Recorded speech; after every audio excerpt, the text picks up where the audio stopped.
रहीम। आज हम पढ़ेंगे ninth chemistry second chapter structure of atom. उसमें हम कुछ फंडामेंटल चीज़ें पढ़ेंगे।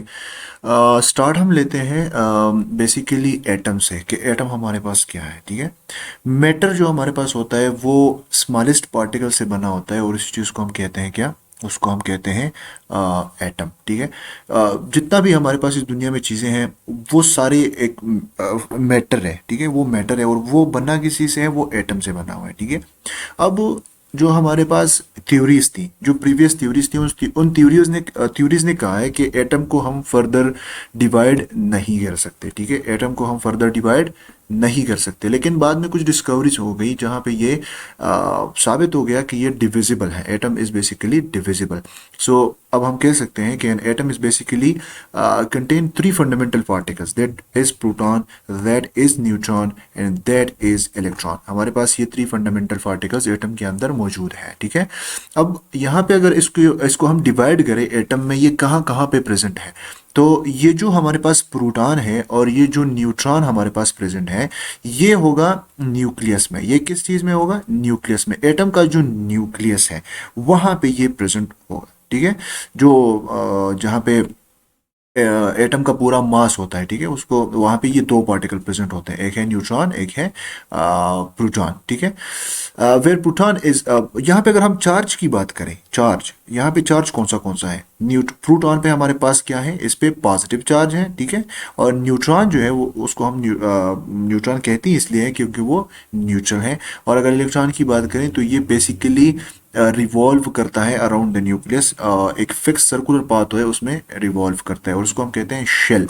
और इसकी चार्ज की अगर बात करें तो इस पे इलेक्ट्रॉन पे नेगेटिव चार्ज होता है। ठीक है, इन थ्री फंडामेंटल पार्टिकल्स को अब हम स्टडी करेंगे। अगर हम यहाँ पे देखें इलेक्ट्रॉन, तो इलेक्ट्रॉन की हम डिस्कवरी की बात करें तो इस साइंटिस्ट ने इसको डिस्कवर किया था, that is J J Thomson. एक एक्सपेरिमेंट इसने किया था जिसको हम कहते हैं cathode ray tube. Cathode ray tube में इसने ये डिस्कवर किया था, पूरा एक ट्यूब था, उसको उसने अंदर, उसके अंदर जो है गैस लिया हुआ था, दोनों साइड पे उसने इलेक्ट्रोड्स लगाए हुए थे और एक हाई पोटेंशियल डिफरेंस जो है उसने अप्लाई किया था, तो वहाँ पे कुछ आयोनाइजेशन हो गई थी, उसी की वजह से रेज प्रोड्यूस हो गई थी, उसको हम कहते हैं कैथोड रेज। और उन्हीं कैथोड रेज को बाद में जो है ये इलेक्ट्रॉन का नाम दिया गया। बेसिकली ये 1897 में डिस्कवर हुआ था। ठीक है, these are basically negatively charged particle emitted by the cathode towards anode। ये एक्सपेरिमेंट में ही साबित हो गया था। ठीक है, कि ये एनोड से जा रहे थे, किस साइड पे? कैथोड पे जा रहे थे, क्योंकि एनोड पे नेगेटिव चार्ज है, इट मींस इलेक्ट्रॉन पे भी तो नेगेटिव चार्ज है, तो ये एनोड से जा रहा था कहाँ पे? कैथोड पे जा रहा था। ये पूरा एक एक्सपेरिमेंट है। ठीक है, these are basically negatively charge, हमने ऑलरेडी पढ़ लिया है। नेक्स्ट है हमारे पास प्रोटॉन। अब प्रोटॉन की बात करें तो यहाँ पे देखिए, ये अर्नेस्ट गोल्डस्टीन ने इसको डिस्कवर किया है इन 1886। ये हो गई इसकी डिस्कवरी के बाद। ठीक है, अब अगर यहाँ पे देखें तो different conditions in the same chamber. अच्छा, एनोड इमिटेड पॉजिटिवली चार्ज, ये देखें इस पे चार्ज जो है वो क्या है? पॉजिटिव चार्ज है, नोन एज केनाल रेज, इसको हम कहते हैं केनाल रेज। केनाल किसे कहते हैं? जो एक ट्यूब टाइप चीज़ें उन्होंने बनाई हुई थी, एक ऐसे प्लेट लिया, उस पे बिल्कुल गोल जो है ऐसे ट्यूब्स बना लिए। ठीक है, तो उससे कर रहे थे, तो it means these rays are basically positively charge, और वो रेज इन केनाल से गुजर रही थी, तभी हम इसको कहते हैं केनाल रेज। ठीक है, एक परफोरेटेड कैथोड, सॉरी एनोड उन्होंने लिया हुआ था, उसी से ये गुजार रहे थे। नेक्स्ट जो है हमारे पास न्यूट्रॉन, तो किसने डिस्कवर किया था? That is basically James Chadwick, और ये एक सबएटॉमिक पार्टिकल है विद नो चार्ज, इस पे कोई चार्ज नहीं है, ये है न्यूट्रल। ठीक है, दीज न्यूट्रली चार्ज पार्टिकल और न्यूट्रॉन्स, इसको हम क्या कहते हैं? न्यूट्रॉन ही कहते हैं इसको। अच्छा, एटॉमिक स्ट्रक्चर ऑफ कार्बन का अगर हम देखें, या इसको, ये एग्जांपल्स हैं। ठीक है, कार्बन एटम कंटेन्स, उसमें क्या होता है? 6 प्रोटॉन होता है, 6 इलेक्ट्रॉन्स होते हैं और 6 न्यूट्रॉन्स होते हैं, जो इसका एटॉमिक नंबर क्या बनाते हैं और जो मास नंबर बनाते हैं वो क्या होता है? 12 है, क्योंकि यहाँ पे देखें, यहाँ पे 6 प्रोटॉन है, 6 न्यूट्रॉन है, तो मास नंबर इसका क्या हो गया? 12 हो गया। और अगर एटॉमिक नंबर की बात करें तो वो यहाँ पे होगा 6, या तो वो इलेक्ट्रॉन का ले लें या वो प्रोटॉन का ले लें। नेक्स्ट हमारे पास ऑक्सीजन है, अगर ऑक्सीजन के देखें वहाँ पे है 8 प्रोटॉन, यहाँ पे 8 इलेक्ट्रॉन है और 8 न्यूट्रॉन है, जो वो एटॉमिक मास बनेगा 8 और 8 ये क्या हो गए? 16 हो गए, तो एटॉमिक मास होगा 16 और एटॉमिक नंबर होगा 8। सिमिलरली हाइड्रोजन एंड हीलियम इनके लिए भी अप्लाई हो सकता है। अच्छा, डिफरेंट जो हमारे पास मॉडल्स आए हुए हैं एटम के बारे में उसको थोड़ा डिस्कवर करते हैं। Since the time of discovery atoms, there are a variety of theories which were formulated by many scientists. बहुत से साइंटिस्ट ने डिस्कवरीज करी, बहुत से साइंटिस्ट ने कोशिश करी कि हम इनको थोड़े नए नए तरीके डिस्कवर करें। तो यहाँ पे हम कुछ साइंटिस्ट के बारे में बोलेंगे। और फर्स्ट ऑफ ऑल जो हमारे पास है that is Thompson model of an atom. जो जे थॉमसन है उसने जो मॉडल प्रपोज किया था उसी के बारे में हम बात करेंगे। The structure of an atom is positive is a positive charge sphere that embedded electron in it. Electron उस पॉजिटिव चार्ज को बिल्कुल ऐसे अट्रैक्ट किया हुआ है। अच्छा, an atom is electrically neutral as proton. उसमें क्या होता है, न्यूट्रल क्यों होता है? प्रोटॉन और इलेक्ट्रॉन की जो अमाउंट होती है वो क्या होती है, सेम होती है। ये हमें इसने बताया था। अच्छा, इसने ये जो ड्रॉबैक्स इसके आए बाद में कि ड्रॉबैक्स क्या है, ड्रॉबैक्स ये है कि Thomson structure of an atom fail to explain the arrangement of proton and electron in the structure. इसने ये तो बता दिया इसके बारे में कि पॉजिटिव है नेगेटिव है, लेकिन इसने ये नहीं बताया कि इसकी अरेंजमेंट कैसी होगी, इसकी अरेंजमेंट एटम के अंदर है कैसे। ठीक है, इसने ये हमें बिल्कुल भी नहीं बताया। Rutherford model of an atom. Next जो हमारे पास साइंटिस्ट है that is Rutherford atomic model. So Rutherford conducted an experiment bombarded an alpha particle. यहाँ पे इसने यूज किया अल्फा पार्टिकल का गोल्ड फॉइल पे। ठीक है, और उसने ऑब्जर्व किया कि अल्फा पार्टिकल जो थे after passing through an atom and drafted some postulates. इसके बाद ये इसने पूरा उसको स्टडी करा और बाद में ये पॉइंट्स दिए। क्या पॉइंट्स दिए? Main points, most of the space in an atom is basically empty. मतलब एटम के अंदर जो स्पेस है वो ज्यादातर क्या है, एम्प्टी है। As the particles passed through the gold foil without any hindrance। मतलब जो पार्टिकल्स थी वो बिल्कुल आसानी से जो है वो आउट हो गई और उसके रास्ते में कोई रेजिस्टेंस नहीं आई। तो it means this is empty space. The positively charge centre is called nucleus. उसको क्या नाम दिया? न्यूक्लियस का नाम दिया। And all the mass of an atom resides in the centre. वो तो मैंने आपको पहले भी बता दिया कि उसका जो मास है वो पूरा सेंटर में ही एम्बेडेड होता है। The particles deflected 180 after. मतलब जो पार्टिकल्स सीधा ऐसे गए वापस आ गए, कुछ पार्टिकल बिल्कुल सीधे जैसे ही जिस रास्ते से गए थे उसी रास्ते से वापस आ गए, कुछ डिफ्लेक्ट हो गए। The electrons orbit the centre in a defined path. Electron जो है एक डिफाइंड पाथ में जो है न्यूक्लियस के इर्द गिर्द मूव करेंगे। The size of the nucleus small compare two electron.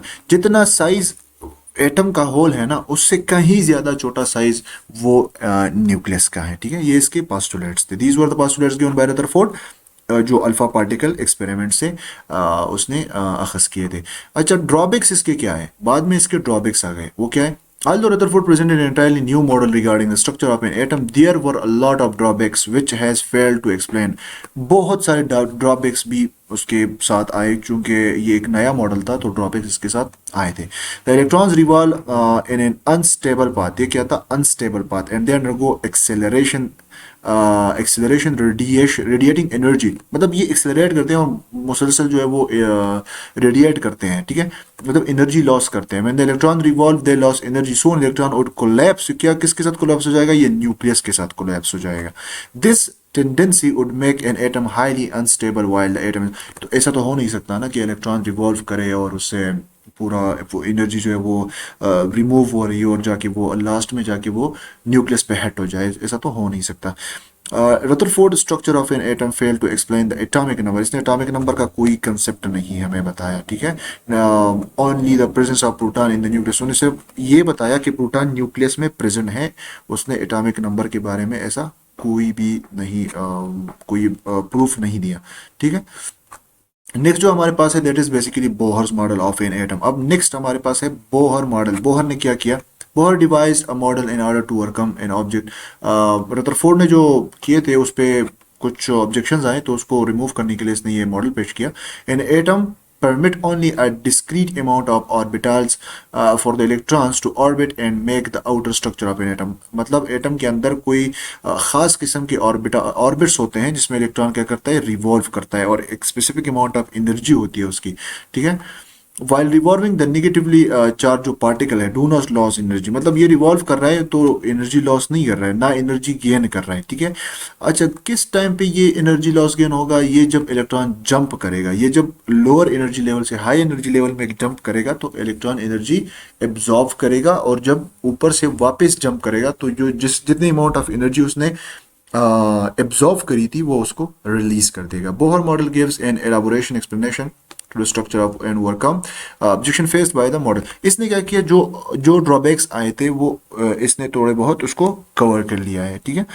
अच्छा, अब हम पढ़ते हैं distribution of electron in distinct shell. Shell में कैसे डिस्ट्रीब्यूट होते हैं? बेसिकली ये बोहर बड़ी स्कीम कहते हैं इसको।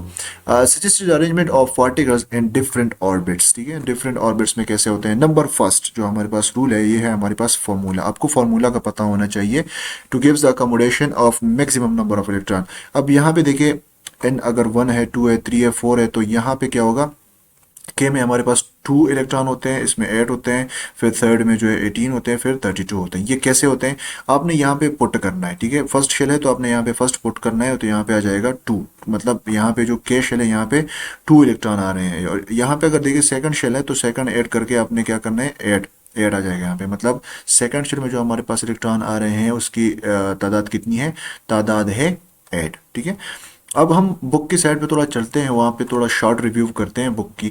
तो अगर यहाँ पे देखें, यहाँ पे ये थ्योरी दी हुई है जो जॉन डॉल्टन ने ये थ्योरी जो है वो पेश करी थी। जॉन डॉल्टन, ये आप देख सकते हैं, इंग्लिश स्कूल टीचर थे। अब बहुत सारे एक्सपेरिमेंट इसने किए और मेन पोस्टुलेट इसकी यही है कि मैटर किस चीज़ से बना है? एटम से बना है। अब ये एटम जो है, इन्होंने बोला था कि ये इनडिविजिबल पार्टिकल है, मतलब इसको हम डिवाइड नहीं कर सकते। वही सेम चीज़ है, matter can nether be created not destroyed. Particular जो एलिमेंट्स होते हैं उनके सारे जो एटम्स होते हैं उनका साइज, मास, शेप सारा सेम होता है। मतलब हाइड्रोजन की जो एटम्स है उसकी जो साइज है, उसकी जो मास है, उसकी जो शेप है, वो सारी सेम होंगे। वो ऑक्सीजन की तरह नहीं हो सकती, क्योंकि ऑक्सीजन टोटली डिफरेंट एलिमेंट है। अच्छा, atom of different elements are different in their properties. Obviously properties में डिफरेंट होते हैं।